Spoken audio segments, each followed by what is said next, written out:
ស្វាគមន៍ប្រិយមិត្តទាំងអស់មកកាន់សប្បាយយើង entertainment ថ្ងៃនេះពួកយើងគឺមានសេចក្តីអស្ចារ្យមែនតើដោយសារតែយើងមានភ្ញៀវពិសេសគឺ Miss Global 2016គឺ Bonilla welcome to Cambodia. Oh, thanks for having us. My name is Angela Bonilla. I'm from Ecuador and I'm Miss Global 2016. It's a pleasure to be here again. Thanks. បងសូមជួយបកប្រែទៅកាន់អ្នកគ្រប់គ្រងខ្ញុំបាទសូមបកប្រែជូនសម្រួលតិចចុះណាបាទមុននឹងបកប្រែក៏សូមអភ័យទោសផងបើសិនជាមានការខ្វះខាតនៅកន្លែងជ្រុងណាមួយខ្ញុំបាទសូមជម្រាបសួរទៅវិញហើយនាងខ្ញុំសូមជម្រាបសួរដែរនៅក្នុងកម្មវិធីនេះនាងខ្ញុំឈ្មោះ Angela Bonilla ដែលជាបវរកញ្ញាពិភពលោកឆ្នាំ2016បាទចា៎ចង់សួរទៅកាន់កញ្ញាថាតើនេះគឺជាលើកទី1មែនទេដែលបានមកដល់ប្រទេសកម្ពុជា I want to ask you, is this your first time coming to Cambodia? No, this is my second time here in Cambodia. We were here last time in around February and March, and I was here with my with the royal court, the other girls from Miss Global, the runner-ups, and we did a lot of things here. So I'm very happy to be back again and still working here in Cambodia. We just love the country. បាទខ្ញុំបាទសូមជម្រាបដែរថានេះមិនមែនជាលើកទី1ទេដែលខ្ញុំបានអញ្ជើញមកដល់ប្រជាណាចក្រកម្ពុជានេះជាលើកទី2របស់ខ្ញុំហើយកាលពីឆ្នាំមុនខែ2ខ្ញុំបានចុះមកជាមួយនឹងបវរកញ្ញា5នាក់ដែលហៅថា Royal Court របស់បវរកញ្ញាពិភពលោកដើម្បីមកនៅក្នុងប្រជាណាចក្រកម្ពុជារួមសហការផ្នែកខាងធ្វើកិច្ចការមនុស្សធម៌ជាមួយនឹងរដ្ឋាភិបាលខ្មែរបាទមុននឹងឈានទៅដល់សំណួរបន្ទាប់យើងចង់ឲ្យកញ្ញាគាត់ណែនាំខ្លួនរួមជាមួយនឹង express feeling ខ្លះទៅកាន់អ្នកគ្រប់គ្រងកម្ពុជា Before we start the program we want to start with you introduce yourself a little bit and to our audience. Good morning, my name is Kai Duanyas and I am the production coordinator for Miss Global. ខ្ញុំបាទក៏សូមជម្រាបសួរដល់អស់លោកស្រីទោះជានៅក្នុងប្រជាណាចក្រកម្ពុជាក៏ដូចជានៅខ្មែរនៅទីណាក៏ដោយបាទមានកិត្តិយសយ៉ាងក្រៃលែងបានចូលជួបជាមួយអស់លោកស្រីនៅក្នុងថ្ងៃនេះជាពិសេសខ្ញុំបាទសូមជម្រាបថាខ្ញុំបាទរតនៈនៅក្នុងកាន់ការផ្នែកខាងការងារអន្តរជាតិរបស់បវរកញ្ញាពិភពលោកមានកិត្តិយសណាស់ដែលបានជួបអស់លោកពេលនេះជាពិសេសជួយអស់លោកស្រីនៅក្នុងស្រុកដីនៅទីណាក្ដីខ្មែរតែមួយបាទសំណួរបន្ទាប់ទៅកាន់ Miss Global ការមកដល់ប្រទេសកម្ពុជាលើកនេះតើគាត់នឹងចំណាយរយៈពេលប៉ុន្មាននៅក្នុងប្រទេសកម្ពុជា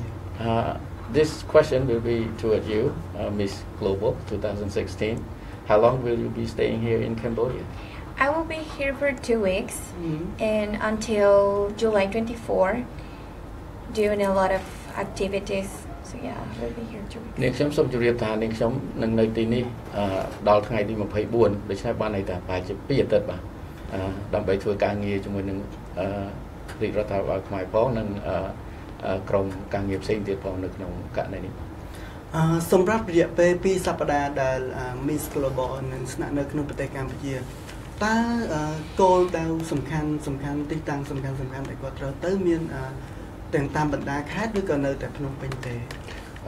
While you're here in Cambodia, is there a most interesting place that you will be traveling to, or are you just going to be here in Phnom Penh? And what would you do?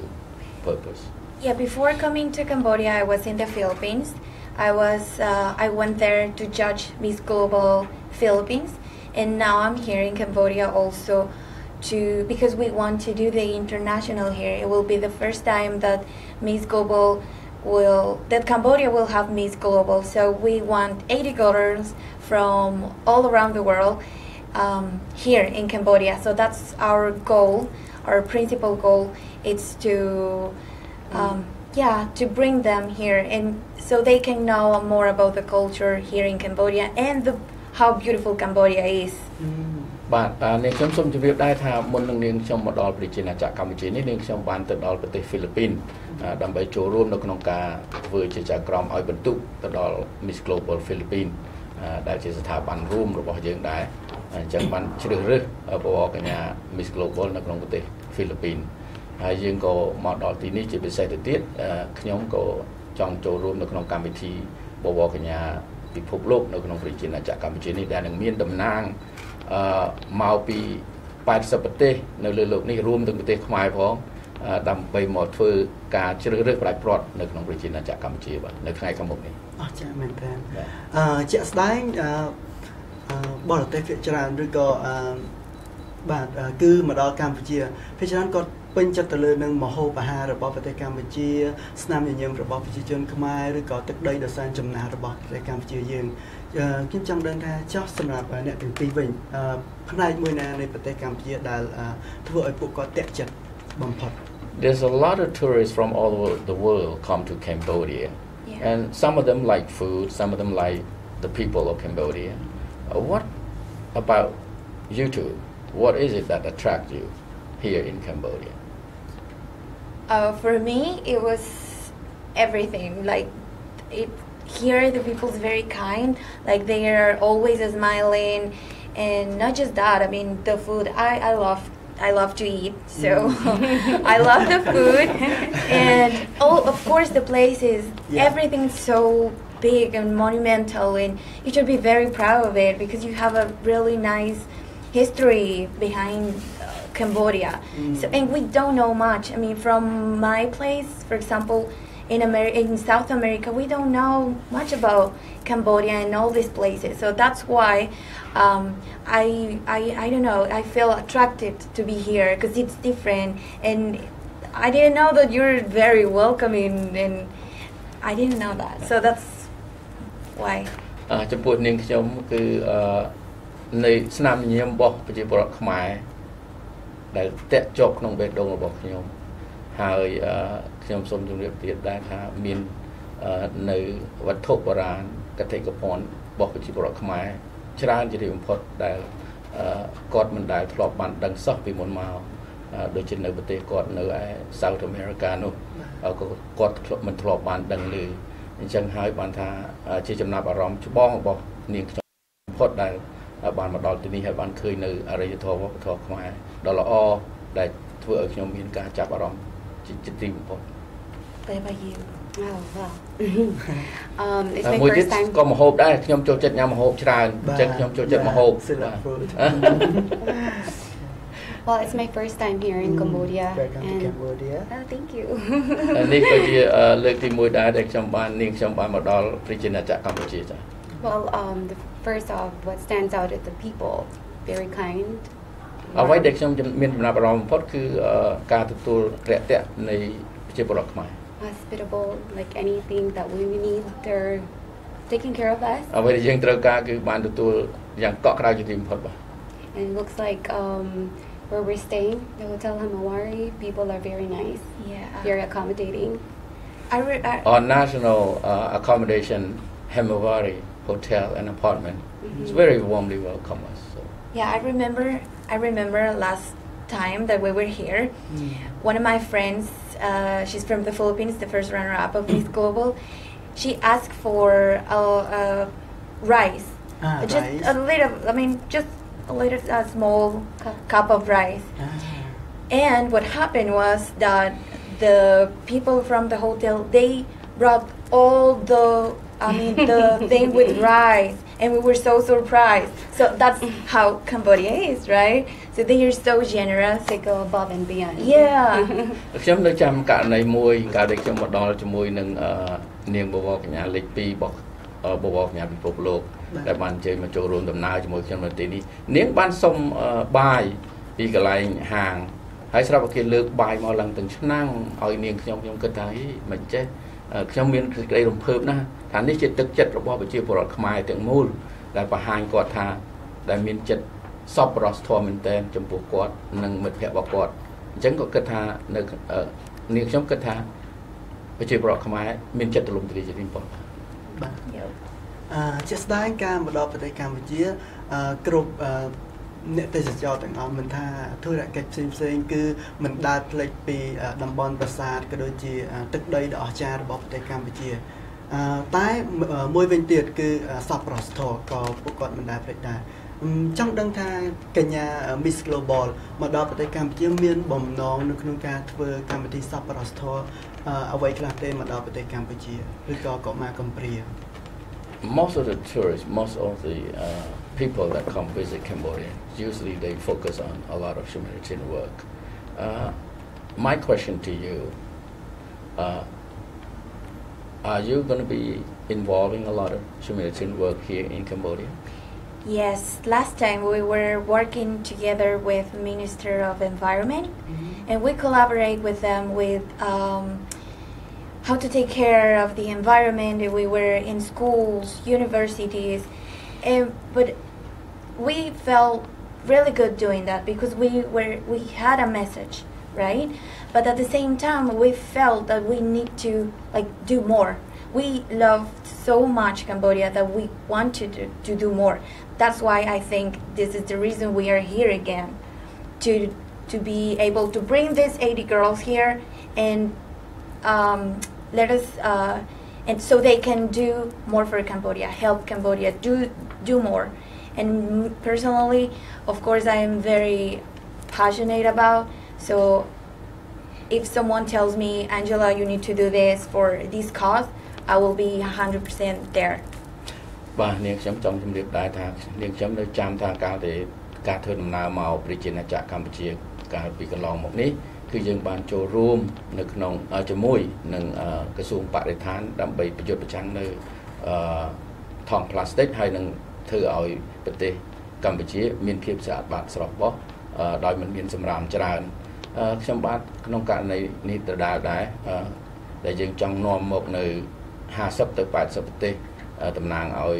បវរកញ្ញាពិភពលោកនេះចូលមកតែដើម្បីជ្រើសរើសយកបវរកញ្ញាពិភពលោកឆ្នាំ2017ផងហើយខ្ញុំក៏មានចំណាប់អារម្មណ៍ជាទីបំផុតផ្នែកខាងធ្វើផ្លូវមនុស្សធម៌នេះផងបើសិនជាគេជម្រាបខ្ញុំថា Angela តោះយើងនាំគ្នាទៅធ្វើជំរុញជួយផ្នែកខាងមនុស្សធម៌នៅក្នុងផ្នែកណាមួយនាងខ្ញុំសប្បាយចិត្ត 100% នឹងចូលរួមដើម្បីជួយទៅដល់ប្រជាណាចក្រកម្ពុជាផងនិងពលរដ្ឋខ្មែរផងទូទាំងប្រទេសផងមុននឹងមកដល់ប្រទេសកម្ពុជាក្នុងការធ្វើសប្បុរសធម៌ផ្សេងៗចង់ដឹងថា Miss Global យើងធ្លាប់បានធ្វើកម្មវិធីសប្បុរសធម៌នៅតាមបណ្ដាប្រទេសផ្សេងៗទៀតអត់ទេ Before you coming to Cambodia, have you been involved with any charitable work beside Cambodia? That's what I like about Miss Global because it is involved with so many charities and charity work. I went to LA, I think last year, and we did a lot of charity there also with the homeless people. And in the Philippines, we worked last year also with the Miss Global contestants. We went to the deaf school, the school for deaf children, and we gave them also gifts. We did a very nice activity for them. So yeah, Miss Global is very involved in so many things, and they are, for example, in Ecuador, they also are supporting my causes. So every time that I call my boss and I say like, hey, we need this, can we do this? So that's one of the things that I like about Miss Global. ចានាងខ្ញុំសូមជម្រាបដែរថាមុននឹងនាងខ្ញុំមកទីនេះហើយជាសារៈសំខាន់បំផុតគឺនាងខ្ញុំមានការពេញចិត្តទៅដល់ស្ថាប័នបវរកញ្ញាពិភពលោកនេះដោយសារថានាងខ្ញុំបានចូលរួមមានឱកាសចូលរួមផ្នែកខាងមនុស្សធម៌ដូចជាឆ្នាំមុនយើងក៏បានទៅចូលរួមជួយនៅឯសហរដ្ឋអាមេរិកនៅទីក្រុង LA ជួយទៅដល់មនុស្សដែលគ្មានទីលំនៅជំរកនៅហើយឆ្នាំក្រោយមកទៀតយើងក៏បានចូលរួមនៅក្នុងប្រទេសហ្វីលីពីនដែលយើងទៅក្នុងមណ្ឌលមជ្ឈមណ្ឌលមួយដែលពោពេញទៅដោយក្មេងៗដែលគាត់ស្ដាប់អត់ឮពីការផ្នែកខាងវិទ្យាអញ្ចឹងយើងទិញជារបស់របរទិញជារង្វាន់ជូនគាត់ឲ្យគាត់មានចិត្តសប្បាយរំភើបអញ្ចឹងហើយបានថានៅក្នុងករណីដែលស្ថាប័នបវរកញ្ញាពិភពលោកនេះធ្វើនាងខ្ញុំមានចំណាប់អារម្មណ៍ដោយសារថាក្រុមស្ថាប័ននេះបានចូលរួមចំណែកនៅក្នុងករណីបម្រើផ្នែកខាងផ្លូវមនុស្សធម៌នេះច្រើនជាទីបំផុតអរគុណច្រើន Thank you. ងាកមកចាប់អារម្មណ៍ជាមួយនឹងកម្មវិធី Miss Global វិញចង់ដឹងថាសម្រាប់ Miss Global 2017នេះនឹងធ្វើឡើងនៅក្នុងប្រទេសណាដែរ អញ្ចឹងខ្ញុំសូមឆ្លើយចំនួននេះតែម្ដងទៅព្រោះថាយើងមានមោទនភាពណាស់ក្រោយពីយើងបានខំប្រឹងប្រែងចរចាដល់ស្ថាប័នបបរផ្ញើពិភពលោកនេះអស់រយៈពេលមើលជាង3ខែបាទដើម្បីយើងអូសទាញគេព្រោះថាស្ថាប័ននេះបានផ្ដោតគំនិតទៅលើការធ្វើឆ្នាំ2017នេះនៅប្រទេសវៀតណាមនៅពេលដែលក្រោយពីខ្ញុំបានដឹងថាគាត់នឹងទៅធ្វើនៅប្រទេសវៀតណាមខ្ញុំមានទឹកចិត្តមួយខ្ញុំថាខ្ញុំគួរតំណស្ថាប័ននេះមកធ្វើនៅប្រទេសខ្មែរមុនបាទប្រទេសវៀតណាមអញ្ចឹងខ្ញុំចាប់ផ្ដើមការចរចានឹងតែម្ដងក្រោយពី3ខែមកក៏ចរចាឡើងស្ថាប័ននេះក៏បានព្រមព្រៀងជាមួយខ្ញុំថាយើងនឹងយកប្រទេសកម្ពុជាជាម្ចាស់ផ្ទះបាទអញ្ចឹងនេះជាមោទនភាពរបស់ខ្ញុំផងរបស់ខ្មែរទូទាំងពិភពលោកផងនៅក្នុងប្រជាជាតិកម្ពុជានេះតែម្ដងខ្ញុំចង់ភ័យទៀតណាពេលដែលយើងបានទទួលមកគេថាគេព្រមទៅសុកយើងមិនចេះនេះទទួលគេបានល្អអត់នេះព្រោះនេះជាលើកទី1ដែលប្រទេសកម្ពុជាយើងមិនបានទទួលធ្វើជាម្ចាស់ផ្ទះទៅលើស្ថាប័នអន្តរជាតិមួយដែលជ្រើសរើសបវរកញ្ញាដែលមិនដែលមានសោះនៅក្នុងប្រវត្តិសាស្ត្រជាតិយើងអញ្ចឹងយើងនេះយើងមិនត្រឹមតែធ្វើជ្រើសរើសបវរកញ្ញាពិភពលោកនៅក្នុងប្រជាណាចក្រកម្ពុជាទេគឺយើងទៅសេប្រវត្តិសាស្ត្រជាតិយើងតែម្ដងជាលើកទី1ដែលយើងនាំស្ថាប័ននេះដែលមានຂະຫນាតអន្តរជាតិនេះមកធ្វើក្នុងប្រទេសជាតិយើងអញ្ចឹងយើងទាំងអស់គ្នាមានមោទនភាពបាទបងអាចបញ្ជាក់បន្ថែមទេថាតើការប្រកួត Miss Global 2017នៅក្នុងប្រទេសកម្ពុជានេះនឹងចាប់ដើមនៅពេលណានឹងបញ្ចប់ទៅវិញនៅពេលណាដែរបាទពេលវេលាតាមដែលគាត់ដាក់ស្នើសុំមកគឺយើងឃើញហើយថានឹងចាប់ដើមពី November ខែ11តាំងពីថ្ងៃទី1ទៅដែលមានបេក្ខនារី80ប្រទេសរាប់ទាំងប្រទេសកម្ពុជាយើងផងដែលនឹងចុះមកដល់ប្រទេសប្រជាណាចក្រកម្ពុជាគេកម្មវិធីនេះនឹងធ្វើទៅដល់ថ្ងៃទី17ដូច្នេះវាមានជាដំណាក់កាលគាត់80មានកម្មវិធីជំរុះហើយបានកម្មវិធីផ្ដាច់ព្រាត់អញ្ចឹងកម្មវិធីផ្ដាច់ព្រាត់យើងនឹងធ្វើនៅកោះពេជ្រនៅថ្ងៃទី17ខែ11តែខ្ញុំសូមជម្រាបដែរថាជួនកាលទៅកម្មវិធីយើងអាចដាក់ពីឥឡូវទៅអាចមានការផ្លាស់ប្ដូរប៉ុន្តែយ៉ាងហោចណាស់យើងដឹងថាប្រកាសជាទីបំផុតថាយើងនឹងធ្វើនៅក្នុងប្រជាណាចក្រកម្ពុជាហើយផាកផាយថ្ងៃនោះតែម្ដងបាទណាបាទងាកមកកាន់ Miss Global របស់យើងវិញចឹងនឹងថា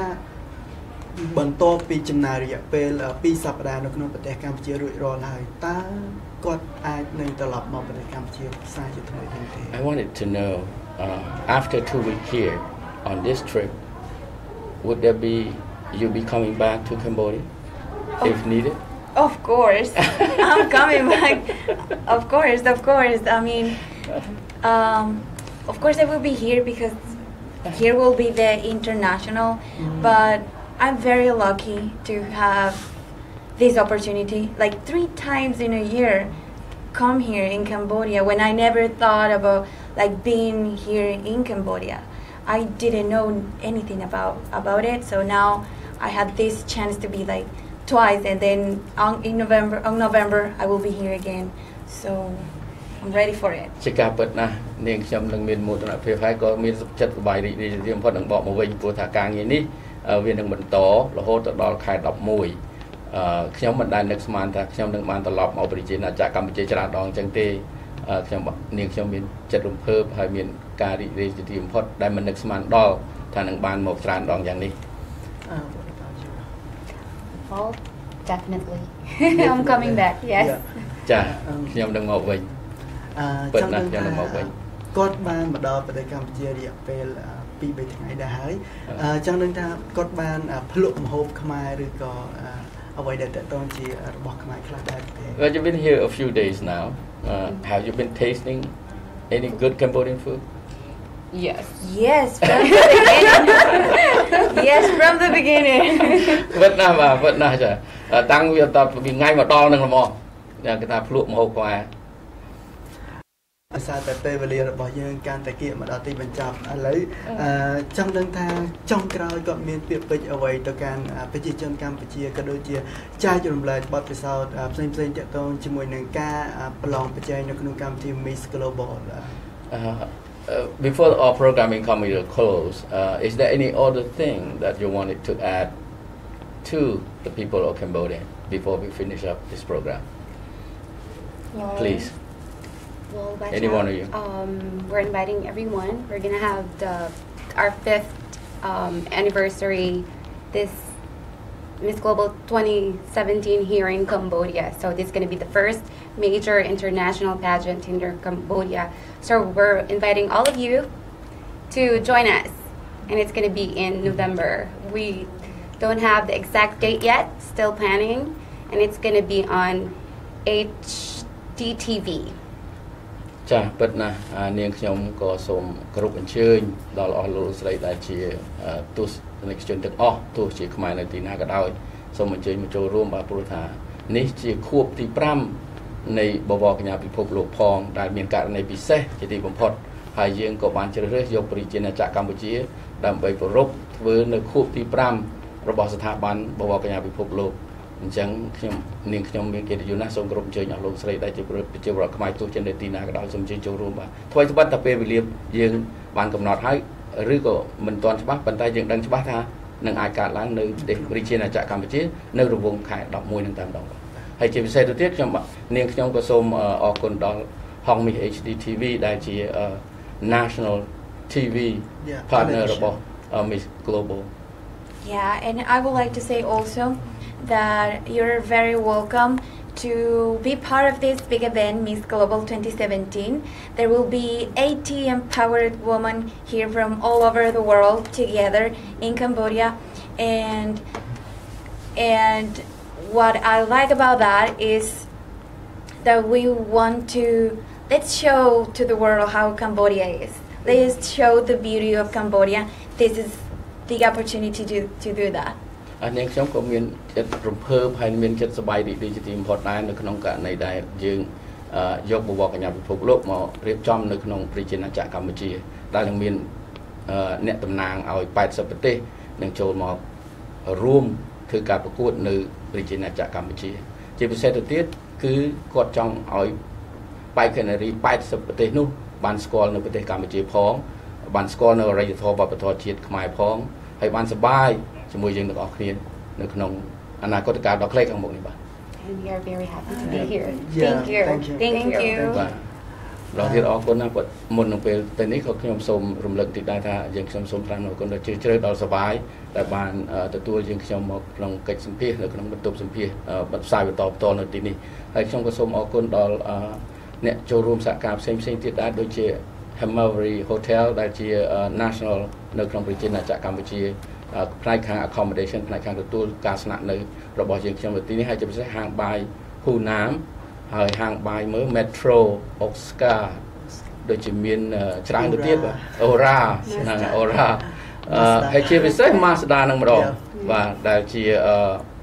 ប្រហែលជាអាចនឹងខ្លាយខ្លួនទៅជាអញ្ចេះទៅជា official transportation របស់បវរកញ្ញាពិភពលោកអញ្ចឹងខ្ញុំបាននៅសល់គ្នាច្រើនទៅទៀតព្រោះថាកម្មវិធីនេះយើងចង់ធ្វើម៉េចឲ្យរដ្ឋាភិបាលក៏ជួយជ្រោមជ្រែងហើយផ្នែកខាងឯកជនក៏ជួយជ្រោមជ្រែងបានន័យថាអញ្ចេះយើងទាំងអស់គ្នារួមគ្នាគិតរួមគ្នាធ្វើទៅលើកម្មវិធីនេះឲ្យបានល្អជាទីបំផុតទទួលធ្វើជាម្ចាស់ផ្ទះ